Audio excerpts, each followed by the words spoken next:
ട്രംപിന്റെ വെടിനിർത്തൽ നിർദ്ദേശത്തെ റഷ്യ അനുകൂലിക്കുന്നു എന്ന് പുടിൻ പറയുന്നു. പക്ഷേ നിരവധി ചോദ്യങ്ങൾ ഉയർത്തുന്നുണ്ട്.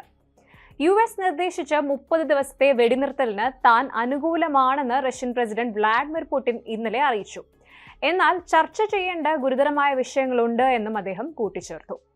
ദീർഘകാല സമാധാനത്തിലേക്കും പ്രതിസന്ധിയുടെ മൂലകാരണങ്ങൾ പരിഹരിക്കുകയും ചെയ്യുമെന്നതിന്റെ അടിസ്ഥാനത്തിൽ ശത്രുത അവസാനിപ്പിക്കാനുള്ള നിർദ്ദേശങ്ങളോട് തങ്ങൾ യോജിക്കുന്നുവെന്ന് ബെലാറൂസ് നേതാവ് അലക്സാണ്ടർ ലുകാഷെങ്കോയോടൊപ്പം മോസ്കോയിൽ നടന്ന പത്രസമ്മേളനത്തിലാണ് പുടിൻ ഈ കാര്യങ്ങൾ പറഞ്ഞത്.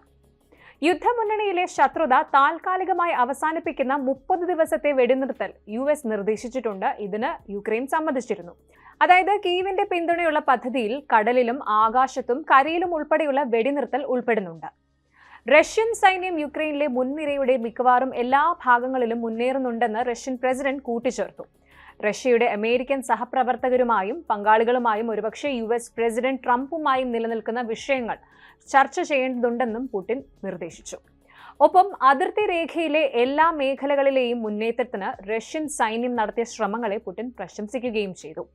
അതേസമയം ട്രംപിന്റെ മിഡിൽ ഈസ്റ്റ് പ്രത്യേക പ്രതിനിധി സ്റ്റീവ് വിറ്റ്കോഫ് വ്യാഴാഴ്ച പുടിനെ കാണാൻ മോസ്കോയിൽ എത്തിയിട്ടുണ്ട്. യുഎസ് ദേശീയ സുരക്ഷാ ഉപദേഷ്ടാവ് മൈക്ക് വാൾസ് വെടിനിർത്തൽ ആശയത്തെക്കുറിച്ച് വിശദാംശങ്ങൾ നൽകിയിട്ടുണ്ടെന്നും റഷ്യ അതിനെക്കുറിച്ച് ചർച്ച ചെയ്യാൻ തയ്യാറാണെന്നും റഷ്യൻ ഉദ്യോഗസ്ഥരും അറിയിച്ചിട്ടുണ്ട്. യുക്രൈൻ പിന്തുണയ്ക്കുമെന്ന് പറഞ്ഞ 30 ദിവസത്തെ വെടിനിർത്തലിനുള്ള യുഎസ് നിർദ്ദേശം ക്രെംലിൻ അംഗീകരിക്കുമെന്ന് പ്രതീക്ഷിക്കുന്നതായി യുഎസ് പ്രസിഡന്റ് ഡൊണാൾഡ് ട്രംപ് ബുധനാഴ്ച തന്നെ വൈറ്റ് ഹൌസിൽ പറഞ്ഞിട്ടുണ്ടായിരുന്നു. ഇതിനായി പുടിനോട് നേരിട്ട് സംസാരിക്കാനും തയ്യാറാണെന്നും ട്രംപ് കൂട്ടിച്ചേർത്തു.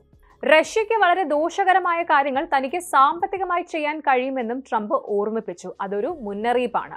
സമാധാനം ലഭിക്കാൻ താൻ ആഗ്രഹിക്കുന്നതിനാൽ അങ്ങനെ ഒരു നീക്കം നടത്താൻ താൻ ആഗ്രഹിക്കുന്നില്ല എന്നും ട്രംപ് പറയുകയുണ്ടായി. അതേസമയം റഷ്യ യുക്രൈൻ ചർച്ചകൾക്കുള്ള യുഎസ് പ്രതിനിധി കീത്ത് കെല്ലോഗിനെ സമാധാന ചർച്ചകളിൽ നിന്ന് പുറത്താക്കണമെന്ന് റഷ്യ ആവശ്യപ്പെട്ടിരുന്നു.